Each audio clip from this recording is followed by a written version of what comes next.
Welcome, ladies and gentlemen. Uh, our interviewee today is Jody Nolf from Florida.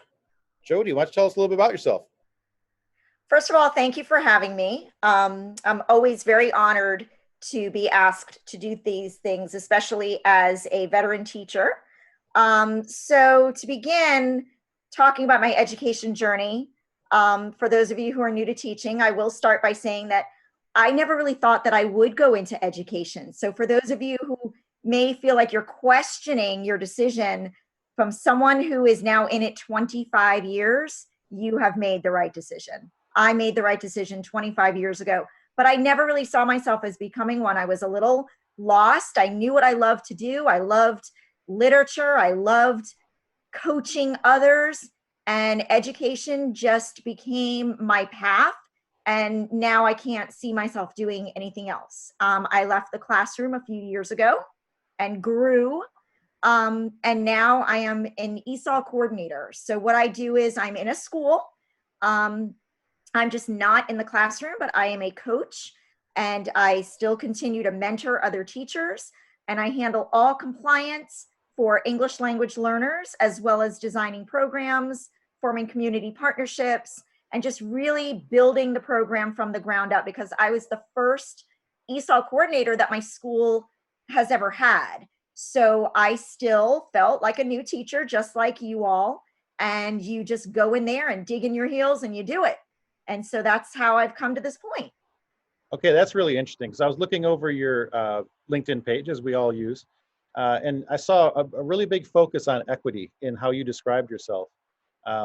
And then you just said you left a classroom a few years ago to mentor teachers, but with a focus on English learners. So, one of the things that we're all worrying about recently, obviously, is the struggles we have trying to teach online. So, to all the new teachers that are listening, like you just said, everything's new. But even for us veterans, it's almost like we've had to reinvent the wheel, doing what we've already learned how to do, but then doing it online. So, what do you think are some of the challenges that are going to be doubly as difficult for teachers working with EL students, considering we have to do a lot of this online on flat screens now?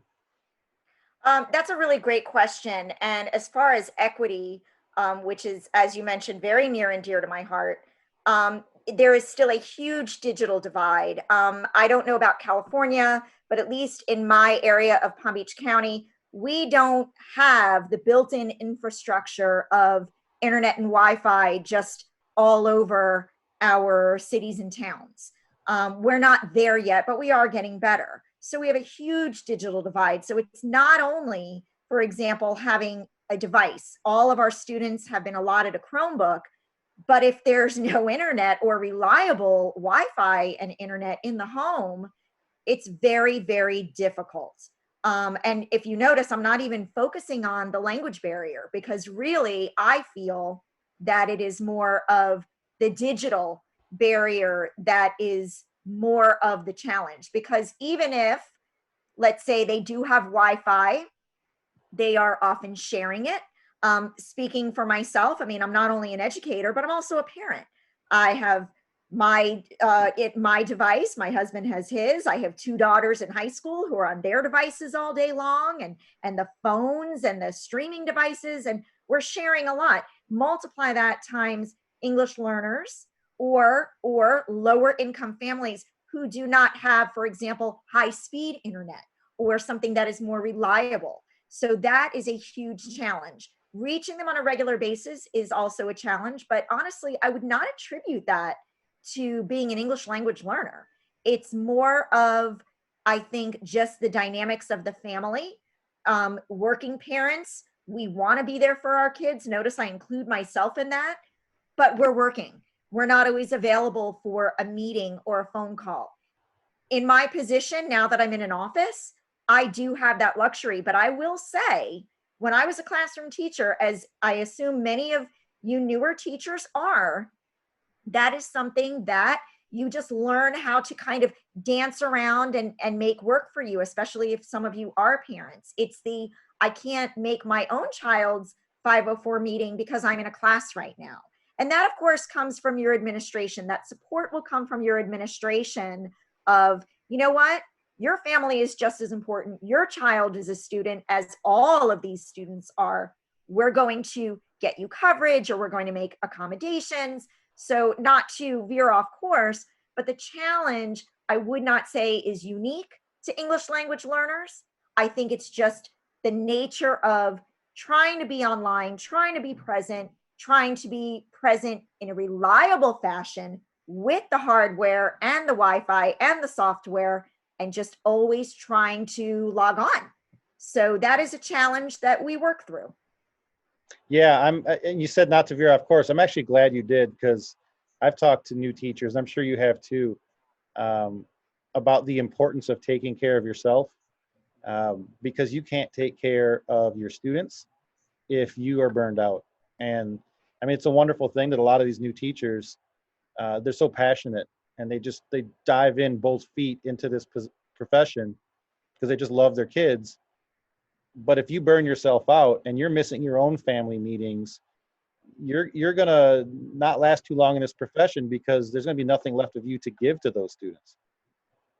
Exactly. And I have to say, as a parent, there were many things that I missed, but there were also many events that I was able to make. And, I'm on social media just like many of you, I'm sure. And I look back on those memories and I think, I'm so glad that I was there for my child, because not only is it an amazing memory for me, but it's an amazing memory for my child that also will help shape my child to know that mommy was there when I won the spelling bee. Mom was there when I had a meeting or for my activity day at school. And no, you're not going to be able to make everything.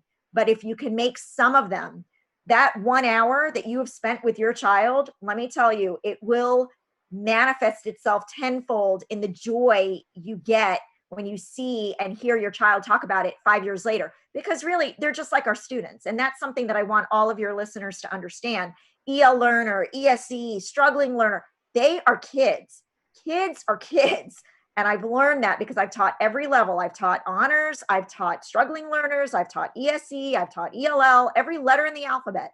They are kids. They want to feel safe, they want to feel happy, and they want to feel loved. And if you can give those three things to your students every day, you will see them bloom and flourish, maybe not immediately, but you will see it. So when we talk about the challenges and they don't have this and they can't do this, and give them what you know you have, which is that passion that you talked about, that drive, that smile, because a smile is universal in any language. So if you have that newcomer who doesn't speak any English yet, if they feel welcome and loved in your classroom, they will perform, they will produce, they will speak, they will love being in your classroom. And that's what you want. Jody, I know we're not doing video right now, but speaking of smiles, if you could see me, I had a big old grin on my face right now when you were talking. As soon as you said kids are kids, my wife and I, she's in education as well, we've been saying that anytime any family members ask us, what's it like teaching here? What's it like teaching there? Different communities, different cities. That's the same stock answer we give them, no matter who's asking or where we're teaching. Kids are kids. What's it And like? the other thing, Yeah, I oh, mean, I'm sorry. no, I mean, students, you were hit it 100% right on the head. Students need to feel safe, especially during COVID. They just want to feel safe and accepted somewhere. Even if it's on a screen, if you can supply that, that's 90% of the battle right there. Oh, absolutely. I mean, that connection, whether it's digital or personal, if they connect with you, it's it's like having a different kid in each classroom. And you'll have I'm secondary, so you may have other teachers come to you and say, what's your secret? They never log on in my class and they don't turn on their camera. And yeah, you're going to have kids who will do that. I mean, we all do. But, and I've said this a million times, you can hear me in videos and podcasts, and I always say the same thing. I never felt that I was a great ELL teacher. Seriously, I didn't have all these gimmicks. I didn't really know what I was doing, but I was a nice one. And I smiled when they came in, and I loved having them in my class. And then when other teachers would say, they don't do any work, or they don't participate, or they're not attending, and I would look at them almost sideways because I didn't understand it, because they just didn't behave that way in my room. And when you talk about English learners, I get a question a lot of, but what if you have them of different languages and they can't communicate? And this is something that I learned very early on as an EL teacher. They all speak the same language because they're all the same age. I mean, I'm at the middle school level, but I came from the high school level. Let me tell you, you put a video game in front of, say, maybe a Chinese speaker and a Spanish speaker, they all speak 12-year-old boy. Let me tell you, they will play that video game and So laugh true. So and true. know what they're doing. And you look at them and you say, but wait a minute, you don't understand what each other is saying. Yes, they do, because they all speak the same language of child, of teenager, of, of just that life that they all have. It's really cool to see. It really is. Yeah. And I think coming back to how you were talking about ways of presenting yourself and being accepting, especially for EL students, um, I think a little bit of empathy goes a long way. If we think about, I mean, because I like to travel to different countries, and when you go to a different country, if you only speak English and you go to, say, you go to Italy or you go to France, or it's kind of nerve wracking just going into a cafe, and people are looking at you, and we're adults, we have coping skills. Imagine being 11 or 12 and there's nowhere to, I mean, all day it's people speaking different languages and kind of looking at you. That's nerve wracking for an adult. You look at a 12 or a 13-year-old, they're nervous about everything always anyway. So During a pandemic, no doubt. yeah. Oh, I didn't add that layer to it. Yeah. So a little empathy and a whole lot of patience is goes a long way in classrooms, not just for EL, all students, I think. Absolutely. So let's bring this down to the focus, because this podcast is new teacher survival. So if I'm a new teacher and I'm focusing on what you've been talking about, which is equity, whether it's, you mentioned EL students, but you really said that the digital equity right now is huge. How do I, as a new teacher, see the lack of equity in my classroom, and how do I help those students out? Like That's a brass good tacks. question. I think it takes, first of all, whether you're a new teacher or a veteran, I will say this, I do not think you can do it alone. I'm in administration as well. So I've seen both sides of it. You need administrative support. You need that support in many different ways. But by creating the equity as a team, it will go a lot further and you won't feel so alone. So the way you can try for the equity and really fight for the equity is providing the opportunity for it. Another one of my little things that I train teachers in is we guide, we don't give. So I always talk about the scaffolds, and that's, a hot buzzword in education. So providing scaffolds, whether it's in education, academically or socially, emotionally, those scaffolds of support, that's how you create the equity. So for example, you may have a student in your class who has, a very reliable Wi-Fi and has every single device in the house and everything is great. But then you also have a struggling learner who shares a device with 3 other people in the household and is really struggling to get the homework done because at 6 o'clock when the homework is due, that's when his little sister is on the shared device, sharing the Wi-Fi because she's trying to do her lessons. You don't give them a pass on the work. You guide them and provide the scaffold of, you know what, you're going to get, for example, a couple of extra hours so that after your little sister is done, you'll be able to continue. I'm going to send you a link to a Google Meet or a Zoom that if you need to meet with me to get a little extra help in that assignment, because it's a little bit harder for you to always make the lessons, we're going to do that as well. I'm not giving you answers. I'm guiding you towards the opportunities of having the same equitable education and those same equitable opportunities as your other classmates. So you provide that support, but you don't give them anything else. They're not learning different material. Well, you know what? You're going to get this because that other stuff, that's a little too hard for you. That's degrading, that's demeaning, and we don't do that as teachers. It's, we're going to bring you up to the same level, or we're going to try. We're going to get you to improve, and here are the supports that we're going to put in place. They might be social emotional supports. They may be academic supports, but that's what scaffolding and differentiation is all about. And it sounds simplistic and it's very difficult to do and it's very stressful. I shouldn't say it's difficult. It's difficult when you have 125 students. I don't want your new teachers to think, oh my gosh, she's saying that I have to differentiate for 125 students. I can't do that. No, of course not. But you provide that little bit of extra love to those students who need it the most. There's a saying that kind of goes out there that, the students who may show that they need the love the least are the ones who really need the love the most. And that's how you support them. All right, all the new teachers listening, I need you to go back and rewind about 2.5 minutes and play that 2 or 3 more times, because that was gold right there. I'm telling you, that grin on my face, you put it back down again, Jody, when you said, we guide, we don't give. That is so key right now in COVID times, because it's so tempting as a teacher to see a student who's struggling and then just give them a pass. And exactly. You're depriving them of the education and just kind of moving them along, and that's only going to do damage moving forward.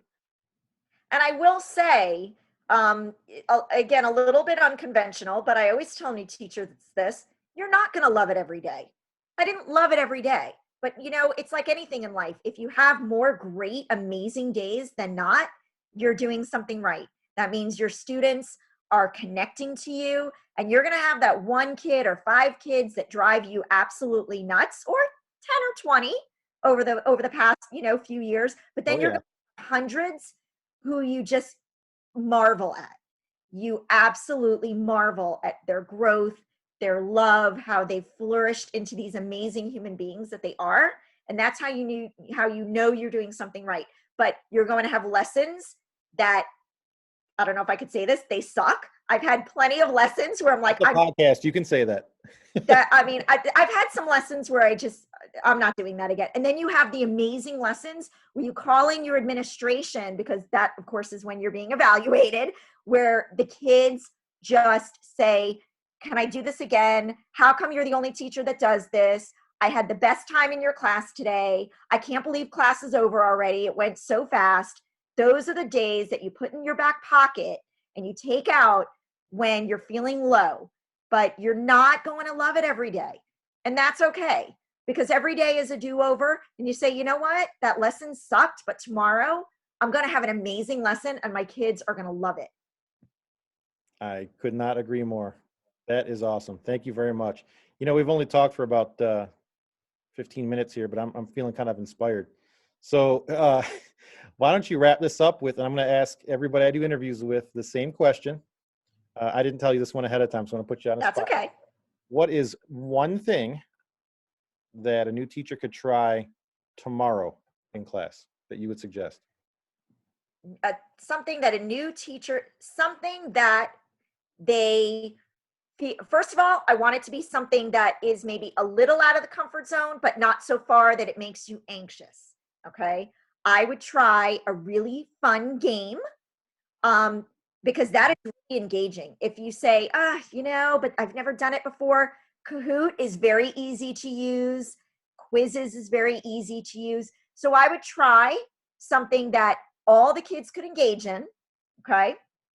I would also try to really engage in a new way that you haven't done before. For example, the kid who turns on the camera, turns on the mic, and you never see them again. We all have those. I'm raising my hand, been there, where you say, you know what? I'm going to put you in a Kahoot and you're going to be the star of the show.